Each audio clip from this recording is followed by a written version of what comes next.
శ్రీ మహాగణాధిపతయే నమః. ఐం మహాసరస్వత్యే నమః. శ్రీ లలితాంబికాదేవ్యే నమః. ఈ 2024 సంవత్సరము ఉగాది పండుగ అంటే క్రోధి నామ సంవత్సర ఉగాది పండుగ సందర్భముగా ఈ ఉగాది పండుగ నుండి ఈ సంవత్సరం అంతా కూడా ద్వాదశ రాసుల వాళ్లకు ఎలా ఉండబోతున్నది, ఈ 2024 ఉగాది పండుగ పంచాంగ శ్రవణము పంచాంగ పఠనములో ఎలా ఉంటుంది ఏమిటి అనేటువంటి విషయాలను ఇప్పుడు మనము తెలుసుకోబోతూ ఉన్నాము. 12 రాసుల వాళ్లకు కూడా ఈ ఉగాది పండుగ నుండి ఏప్రిల్ 9వ తేదీ ఉగాది పండుగ నుండి ఈ సంవత్సరం అంతా కూడా 12 రాసుల వాళ్లకు ఎవరెవరికి ఎలా ఉండబోతుంది ఏమిటి. కుజుడు రాజైనాడు, మంత్రి శని అయినటువంటి దాని వలన, చంద్రుడు ధాన్యాధిపతి అయినటువంటి దాని వలన ఎలా ఉండబోతుంది అన్ని రాసుల వాళ్లకు అని ఒక్కసారి ఇప్పుడు మనము తెలుసుకుందాం. మకర రాశి వాళ్లకు ఈ క్రోధీనామ సంవత్సరం 2024 ఉగాది పండుగ నుండి ఈ సంవత్సరం అంతా ఎలా ఉందో ఇప్పుడు మనం తెలుసుకుందాం. ఉత్తరాషాఢ 2, 3, 4 పాదాలు, శ్రవణం నక్షత్రము 4 పాదాలు, ధనిష్ట నక్షత్రము 1, 2 పాదాలు కలిసి మకర రాశి. ఆదాయము 14, వ్యయం 14, రాజపూజ్యత 3, అగౌరవము 1 ఉంది. చేసే వృత్తి యందు ఉత్తీర్ణత ఈ రాశి వాళ్లకు, మకర రాశి వాళ్లకు ఏ పని చేసినా ఆ పనిలో ఉత్తీర్ణత అనేటువంటిది ఉన్నది. ఆ ఉత్తీర్ణత వలన దాని వలన యోగం అనేటువంటిది కలుగుతుంది గాక.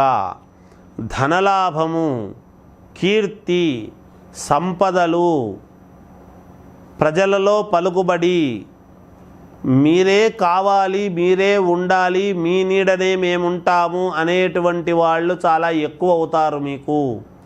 మిమ్మల్ని నమ్ముకున్నటువంటి వాళ్లకు మీరు చాలా దగ్గరగా చేసినటువంటి పనుల వలన వాళ్ళందరూ కూడా మిమ్మల్ని పోగొట్టుకోకూడదు అని నిరంతరము మీ అడుగుజాడల్లోనే ఉండాలి అని అనుకునేటువంటి విధానముగా మీ జీవితము ఉండబోతున్నది. స్థానబలం అనేటువంటిది మీకు చాలా ఎక్కువగా ఉంటుంది గాక. దాని అర్థం అదే. స్థానబలం అనేటువంటిది ఎందుకు వస్తుంది అంటే మన ఇల్లు పటిష్టంగా ఉండడం కాదు, మన ఊరిలో ఉండేటువంటి వాళ్ళు, మన పక్కింటి వాళ్ళు, మన జనం అంతా కూడా మనకు జేజేలు కొట్టినప్పుడు కదా మనకు స్థానబలం అనేటువంటిది ఉంటుంది. అందువలన అలా అందరూ కూడా ఒకవేళ ఉద్యోగం చేసుకునేటువంటి వాళ్ళు సాటి ఉద్యోగస్తులంతా కూడా మీ వైపే ఉంటారు గాక. మీరు ఉద్యోగం ఇచ్చినటువంటి యజమానితో సహా మీ వైపే ఉంటారు. మీకు ప్రశంసలు అనేటువంటివి అందుతాయి మీ యజమాని వలన. మీరు ఆదర్శంగా మిగతా వాళ్ళందరికీ కూడా ఉండేటువంటి విధానముగా ఈ సంవత్సరము ఉన్నది. కొత్తగా ఉద్యోగాలు కావాలి అనుకునేటువంటి వాళ్లకు, ఈ రాశి వాళ్లకు ఉద్యోగాలు వస్తాయి గాక. విదేశాలకు వెళ్ళాలి అనుకునేటువంటి వాళ్ళు వెళతారుగాక. అలాగే శుభకార్యాలు చేసుకోవాలి అనుకునేటువంటి వాళ్లకు శుభకార్యాలు చేసుకోవడానికి అనుకూలంగా ఉన్నది. ముందడుగు వేస్తారు, మేలు జరుగుతుంది గాక. ప్రతి అడుగు విజయం వైపే మీరు వేయడం జరుగుతుంది ఈ సంవత్సరము. శత్రువులు కూడా మిత్రులుగా మారి జనాదరణ, జనాకర్షణ రెండూ పొందుతారుగాక. అంటే జన ఆకర్షణకు, జన ఆదరణకు ఏమిటి తేడా అంటే జనమంతా మిమ్మల్ని ఆదరిస్తారు, జనాన్ని మీరు ఆకర్షిస్తారు. ఇది 2. పలుకుబడి బాగా పెరుగుతుంది, మానసికమైనటువంటి సంతృప్తి మీకు కలుగుతుంది. అమ్మవారి అనుగ్రహము ఈ రాశి వాళ్లకు పరిపూర్ణముగా ఉన్నది.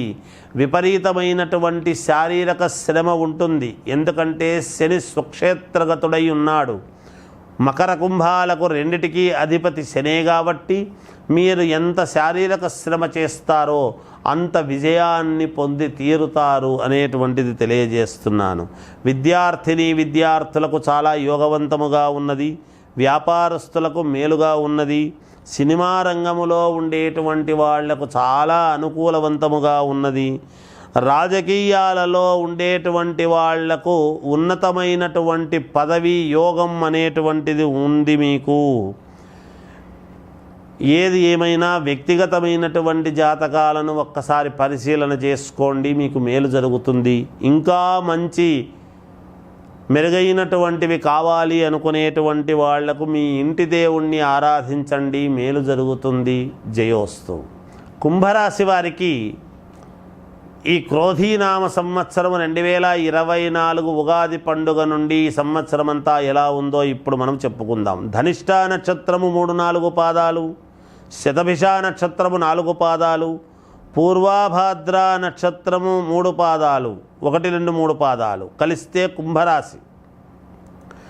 ఆదాయము 14, వ్యయం 14, రాజపూజ్యత 6, అగౌరవము 1. కుంభరాశి వాళ్లకు చాలా అంటే చాలా బాగుంది అని చెప్పాలి. ఎంత సంపాదిస్తున్నారో అంత ఖర్చు పెడుతున్నారనేటువంటి దానివల్ల కాదు, చాలా యోగవంతముగా ఉన్నది. ఎందుకంటే శని మంత్రి అయినాడు, శని స్వక్షేత్రగతుడై ఉన్నాడు కూడా. శని అనుకుంటే ఇవ్వనిదంటూ ఏమీ లేదు. శారీరకమైనటువంటి శ్రమ పెడతాడు, కానీ ఉన్నతమైనటువంటి స్థితిగతులు కలుగజేస్తాడు అనేటువంటిది కూడా యథార్థము. ఇక్కడ మనం అది గమనించాలి. ఏది సంకల్పించినా మీరు ఆ సంకల్పానికి మీకు ఖచ్చితముగా సిద్ధి కలుగుతుంది. ఏ కార్యక్రమము మొదలుపెట్టినా మీకు జయమే కలుగుతుంది గాక. అధిక శ్రమ అనేటువంటిది ఉంటుంది, కానీ ఈ సంవత్సరము మీరు ప్రశంసల మీద ప్రశంసలు పొందుతారు. ఉద్యోగములో ఉన్నతమైనటువంటి స్థితికి చేకూరుతారు గాక, ఉన్నతమైనటువంటి స్థితికి చేరుతారు మీరు. ధనలాభం అనేటువంటిది ఉంటుంది, విపరీతమైనటువంటి ధనలాభం అనేటువంటిది ఉన్నది. స్త్రీల వలన లాభాలు అనేటువంటివి కలుగుతాయి మీకు. కీర్తి ప్రతిష్టలు వస్తాయి, పేరు రావడము ఉంటుంది. కీర్తి రావటము, పేరు రావటము. ఇన్నాళ్ళు చేస్తూ ఉండినా అబ్బా మీరా మిమ్మల్ని చూడాలని అనుకున్నామండి, ఎప్పటి నుంచో మీ గురించి మీ బాస్ చెబుతున్నాడండి అని ఇలా ఉద్యోగాలు చేసుకునేటువంటి వాళ్లకు పై ఆఫీసర్ల యొక్క ప్రశంసలు, ఏదో ఒక రకంగా కీర్తి ప్రతిష్టలు అయితే వస్తాయి. పేరు రావడం అనేటువంటిది ఉన్నది. అందరికీ ఆదర్శముగా ఉండాలి అనేటువంటి దానికి మిమ్మల్ని చూపిస్తారు. మీలా అందరు ఉండాలి అని మిమ్మల్ని చూపుతారు ఈ సంవత్సరము. బంధువుల యొక్క ఆగమనం అనేటువంటిది మీకు చాలా సంతోషం అనిపిస్తుంది. విదేశీయానం అనేటువంటిది ఉన్నది, దానికి సంబంధించినటువంటి ఏర్పాట్లు చేసుకోవచ్చును. శుభకార్యాలు చేసుకునేటువంటి వాళ్లకు తప్పకుండా శుభకార్యాలు జరుగుతాయి. ఉద్యోగం రావాల్సినటువంటి వాళ్లకు ఉద్యోగం వస్తుంది. కోర్టుపరమైనటువంటివి ఏమైనా ఉంటే గనక తప్పకుండా మీకు విజయం అనేటువంటిది జరిగి తీరుతుంది గాక. స్థాన చలనం అనేటువంటిది ఉన్నది, ఉన్నట్టుండి స్థానచలనం అనేటువంటిది కలుగుతుంది. ఐశ్వర్య ప్రాప్తి అనేటువంటిది ఉన్నది, అంటే పూర్వీకుల యొక్క ఆస్తి రావటము కానీ, ఏదో ఒక రకంగా భూముల వలన లాభాలు కలగటము కానీ, ఇలాంటివి ఏవో ఉన్నాయి. మీ పేర్లతో ఏదైనా భూమి కొనుగోలు చేయటము కానీ ఇలాంటివి ఏవో ఉంటాయి గాక. విద్యార్థులకు అత్యంత యోగదాయకముగా ఉన్నది. సినిమా వాళ్లకు మహాద్భుతం అంటే మహాద్భుతముగా ఉన్నది. రాజకీయములో ఉండేటువంటి వాళ్లకు మీదే దానికంతా కూడా మొట్టమొదటి వ్యక్తులై రాజకీయాన్ని నడిపించేటువంటి పాత్ర మీకే ప్రధానమైనటువంటి ఇది ఉండబోతున్నది ఈ రాశి వాళ్లకు అని తెలియజేస్తున్నాను. ఏది ఏమైనా వ్యక్తిగతమైనటువంటి జాతకాన్ని చూసుకోండి, మేలు జరుగుతుంది. మీ ఇంటి దేవుణ్ణి మీరు ఆరాధించండి, మెరుగైనటువంటి ఫలితాలు పొందండి అని తెలియజేస్తూ జయోస్తు.